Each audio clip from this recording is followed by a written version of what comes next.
میں عالی جناب چیف منسٹر صاحب چندر شیکھر راؤ صاحب کی جانب سے پسماندہ مسلمانوں اور ایس ٹیز کے لیے تحفظات کی مقدار میں اضافے کے بل متعارف کرانے پر ان کے اقدام پر اپنی نیک تمناؤں کا اظہار کرتا ہوں، کیونکہ تلنگانہ راشٹریہ سمیتی کی جانب سے 2014 کے لوک سبھا اسمبلی انتخابات کے موقع پر یہ انتخابی وعدہ کیا گیا تھا۔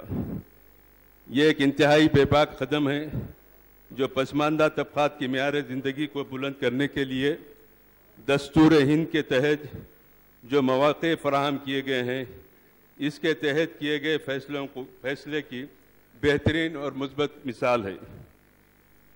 یہاں پر یہ یاد دلانا چاہتا ہوں کہ ہماری جماعت کل ہند مجلس اتحاد المسلمین کی جانب سے گزشتہ 6 دہائیوں سے یہ مطالبہ کیا جا رہا ہے کہ اقلیتوں میں پائے جانے والے پسماندہ طبقات کو تحفظات فراہم کیے جائیں۔ 1968 میں جبکہ پہلا بی سی کمیشن سابقہ متحدہ آندھرا پردیش میں قائم کیا گیا تھا اور اننت رام کمیشن کے طور پر جانا جاتا تھا، کمیشن کل ہند مجلس اتحاد المسلمین کے صدر فخر ملت مولانا عبد الواحد اویسی کی قیادت میں اس کمیشن میں نمائندگی کی گئی تھی۔ اقلیتوں میں پائے جانے والے تمام طبقات بالخصوص پسماندہ طبقات کو اس میں شامل کرنے کے لیے کہا گیا تھا۔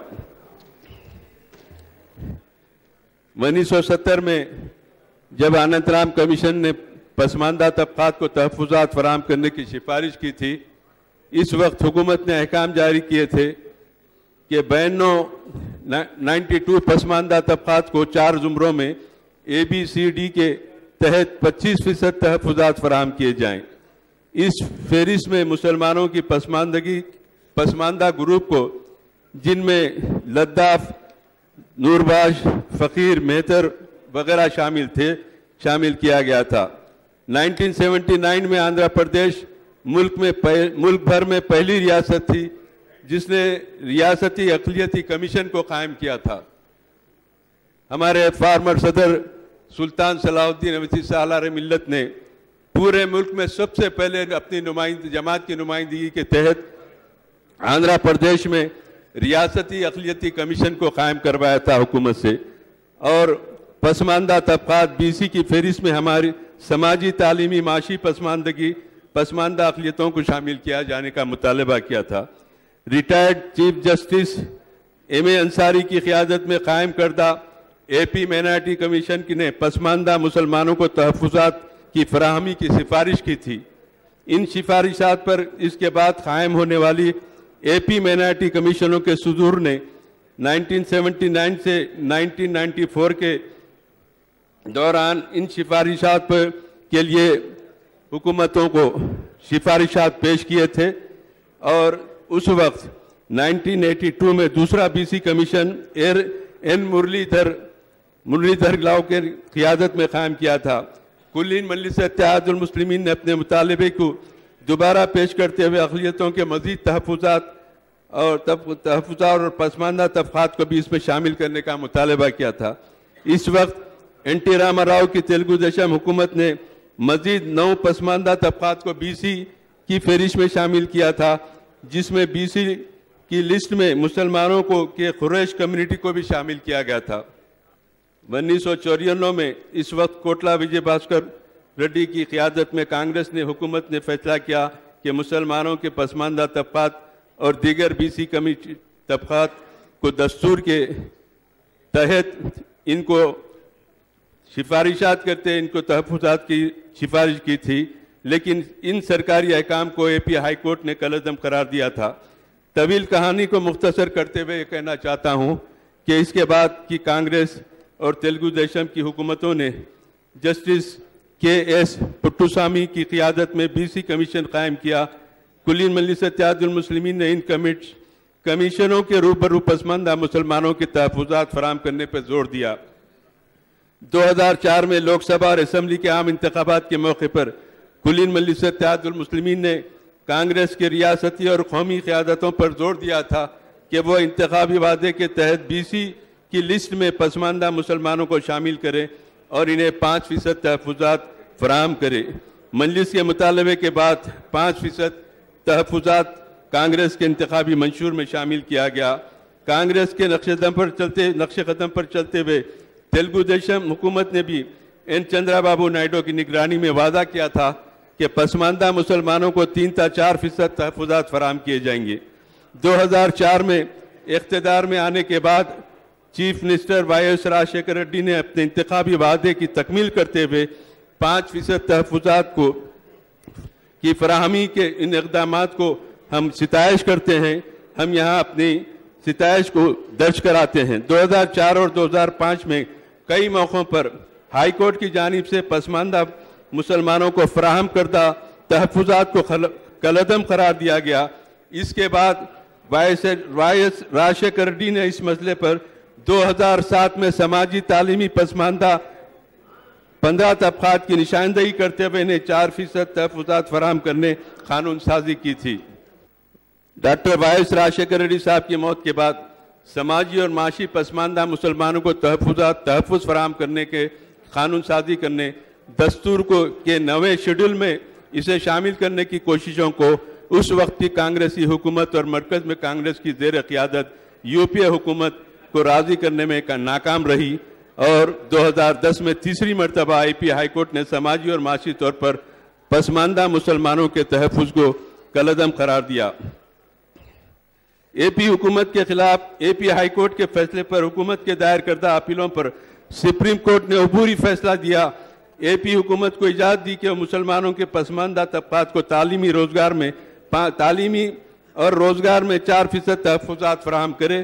اس فیصلے کو دستوری ضمانت کے لیے خصوصی بینچ سے رجوع کر دیا تھا۔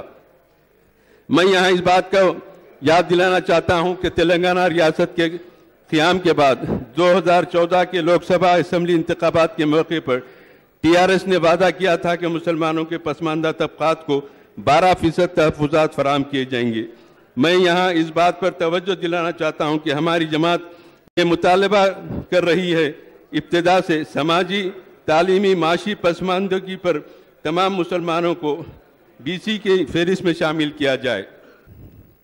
اس کے پس منظر میں ٹی آر ایس حکومت نے تلنگانہ ریاست کے قیام کے بعد پسماندہ طبقات کو پسماندہ طبقات کی فہرست میں اے بی سی ڈی کے زمروں کو شامل کیا، جس کے تحت تحفظات کے مقدار میں اضافہ کے لیے قانون سازی کی جا رہی ہے تاکہ ریاست میں سماجی، تعلیمی، معاشی پسماندہ مسلمانوں کو تحفظات دیے جائیں۔ ہم اس قانون سازی کے موقع پر چیف منسٹر صاحب کو پھر ایک مرتبہ دلی مبارکباد پیش کرتے ہیں۔ ہم دوبارہ یہاں یاد دلانا چاہتے ہیں جس وقت ٹی آر ایس حکومت نے جی سدھیر کی قیادت میں کمیشن آف انکوائری قائم کی تھی، ریاست تلنگانہ کے مسلمانوں کی سماجی، معاشی، تعلیمی موقف کا جائزہ لیا جا رہا تھا۔ اس وقت ہماری جماعت کی جانب سے کمیشن میں 66 صفحات پر مشتمل ایک تفصیلی یادداشت پیش کی تھی، جس میں اعداد و شمار کے ذریعے پسماندگی کے ضمن میں یہ بتایا گیا کہ مسلم سماج کا بڑا حصہ سماجی، تعلیمی، معاشی طور پر محروم ہے۔ اس کے بعد جماعت نے تلنگانہ اسٹیٹ کمیشن برائے پسماندہ طبقات کو تلنگانہ ریاست میں مسلمانوں کی سماجی، معاشی، تعلیمی موقف پر 88 صفحات پر مشتمل جامع نمائندگی کی تھی۔ سماجی، تعلیمی، معاشی پسماندہ مسلمانوں کو اعداد و شمار کی بنیاد پر تحفظات میں اضافہ کرنے کے لیے کئی موقعوں پر جماعت کی جانب سے ریاست اور مرکزی سطح پر کئی بار اپنی مضبوط موقف کو پیش کرتے رہے۔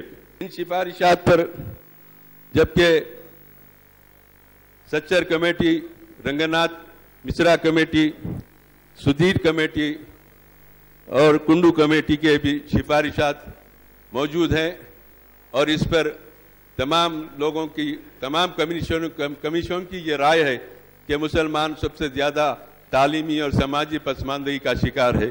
اس کو پیش نظر رکھتے ہوئے ہر پہلو کا جائزہ لیتے ہوئے حکومت کی ذمہ داری ہے کہ اس بل کو منظوری کے بعد بھی اس کو یقینی بنایا جائے۔ بی سی ای کے مسلمانوں کو جو موجودہ 4% تحفظات مل رہے ہیں، اس سے 14 کیٹیگریز کے لوگ استفادہ کر رہے ہیں، لیکن اس سے زیادہ مسلمان تحفظات سے محروم ہیں۔ میں اس لیے بہتر ہے کہ اس میں ترمیم کر کے موجودہ 4% تحفظات کا تحفظ کرتے ہوئے موجودہ جو 4% تحفظات مل رہے ہیں اس کا تحفظ کرتے ہوئے ان کا تحفظ کرتے ہوئے جو ماں باقی لوگ جو تحفظات سے محروم ہیں ان لوگوں کو بھی اس میں شامل کرنے کے لیے 8% تحفظات میں مسلمانوں کو شامل کیا جائے. موجودہ 4% تحفظات سے جو محروم ہیں جن میں مشائخ مغل پٹھان سید عرب ایرانی اور شیعہ میمن یہ دیگر لوگ ہیں جو 4% تحفظات میں محروم ہیں ان کے لیے بل میں تھوڑی ترمیم کرتے ہوئے ایف کیٹیگری کے ذریعے ان کو بھی ان تحفظات سے استفادے کا موقع ملنا چاہیے. اگر اس کے خلاف سنگ پریوار کے لوگ اگر چیلنج کریں گے تو 4% اور یہ 8% دونوں کو نقصان ہوگا. اگر ایف کیٹیگری کے تحت یہ لوگوں کو اگر تحفظات دیے جائیں گے تو کم از کم 4% کی حفاظت اس کا تحفظ تو یقینی ہے. کیونکہ آج ہم دیکھتے ہیں ہندوستان کے کئی ریاستوں میں تحفظات ہے. خود کرناٹک میں تحفظات ہے جہاں پر بی جے پی کی حکومت تھی لیکن کبھی بھی وہاں کے تحفظات میں انہوں نے رکاوٹ نہیں بنی.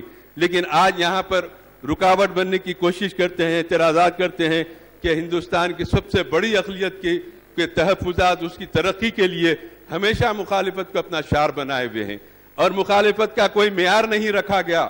ان کی ذہنیت کا اندازہ لگا سکتے ہیں کہ یہ کہتے ہیں کہ یہاں پر پاکستان بن جائے گا تحفظات دیے تو آپ اندازہ کیجئے مسلمان ہندوستان میں پیدا ہوا ہمارے آبا اجداد یہاں پر پیدا ہوئے ہم ہندوستانی ہیں ہم جنا کے پیام کو نہیں مانتے ہم ہندوستان کو اپنا مسکن سمجھتے ہیں اس سرزمین سے محبت کرتے ہیں.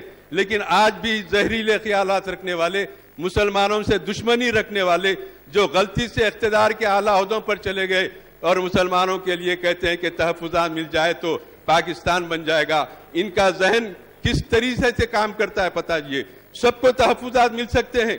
مہاراشٹر میں مراٹھوں کو تحفظات دیے جاتے ہیں گجرات میں دیے جاتے ہیں ہریانہ میں جاٹوں کو دیے جاتے ہیں پٹیلوں کو دیے جاتے ہیں لیکن وہ بھی اعلیٰ ذات کے لوگوں کو دیے جاتے ہیں. ہم کسی کے تحفظات کے مخالف نہیں ہے سب کو دینا چاہیے. لیکن جہاں مسلمانوں کی بات آ جاتی ہے تو ازل سے ابتدا سے جو مسلم دشمنی جو جماعت کا سیوا رہا وہ جماعت کا طریقہ کار آج بھی یہی ہے کہ مسلمانوں کے تحفظات کو جو سماجی پسماندگی تعلیمی پسماندگی کے پیش نظر دیا جا رہے ہیں. آج یہ کمیشن نے تفصیل سے تمام تحقیقات کر کے رپورٹ حکومت کے حوالے کیے اور اس پر کرناٹک اور کسی مقام پر یہ لوگوں کا کوئی اثر نہیں کوئی رکاوٹ نہیں وہاں پر چل رہے ہیں. اس لیے میں چاہتا ہوں کہ آج راجستھان میں اور یہ مقامات پر آپ جو سپریم کورٹ نے جو حد مقرر کی 50% اس کو کراس کر کے تحفظات دیے جا رہے ہیں لیکن یہاں 12% کے اوپر آپ کو اعتراض ہوتا ہے. یہ اعتراض قابل غور ہے کہ آخر کیا بات ہے اتنی مخالفت کرنے کی وجہ سے. کیا ہندوستان میں مسلمانوں کو ترقی کے مواقع نہیں ملنا چاہیے؟ دستور نے تو تحقنات دیتے ہیں بہت سارے ہر ایک کو آزادی کی تعلیمی آزادی سماجی آزادی ہر چیز کی آزادی کی دستور میں تحقنات دیے جاتے ہیں لیکن دستور کی خلاف ورزی کرنے والے اپنے دستور کے خلاف بات کرنے والے آج ڈنکے کی چوٹ زہریلے خیالات کا اظہار کر کے اپنی دشمنی کا ثبوت پیش کرتے ہیں. تو میں آپ سے کہوں گا کہ آج جو اعتراضات ہو رہے ہیں اس کے بارے میں ان کے ذہن کو سمجھیں اور ان تحفظات کو یقینی بنائیں اور ایک مضبوط انداز میں آپ اقدامات کرتے ہوئے آگے بڑھیں. آج ہمارے اوپر اعتراضات الزامات لگائے جاتے ہیں. میں یہی بتانا چاہتا ہوں کہ آج مسلمانوں کی غربت تعلیمی پسماندگی تعلیمی معاشی پسماندگی میں مبتلا رکھنا چاہتے ہیں. کرناٹک میں 5 سال تک آپ کی حکومت تھی لیکن وہاں کے ریزرویشن پر آپ نے کوئی رکاوٹ نہیں بنی. آج یہاں پر مخالفت کا منصوبہ بنا کر احتجاج کرتے ہیں یا اعتراض کرتے ہیں. میں حکومت سے آخر میں پھر ایک مرتبہ یہ بتانا چاہتا ہوں کہ آپ 4% جو تحفظات ہے اس کا تحفظ کرتے ہوئے 8% تحفظات میں ان لوگوں کو شامل کیجئے جو 4% تحفظات سے محروم ہیں. مسلمان 4% تحفظات سے جو استفادہ کر رہے ہیں اس سے ہٹ کے کئی زیادہ 14 کیٹیگریز کے لوگ استفادہ کر رہے ہیں لیکن ابھی بہت سارے لوگ ہیں جو تحفظات سے محروم ہیں. ان کو آپ ایف کیٹیگری بنا کر جو 4% جو مل رہے ہیں BCE کے تحت مل رہی ایک 8 لوگوں کے لیے ایف کیٹیگری بنا کر ان کو تحفظات میں شامل کیجئے جو 4% تحفظات سے محروم ہیں. یہ اگر ہوں گا تو یقیناً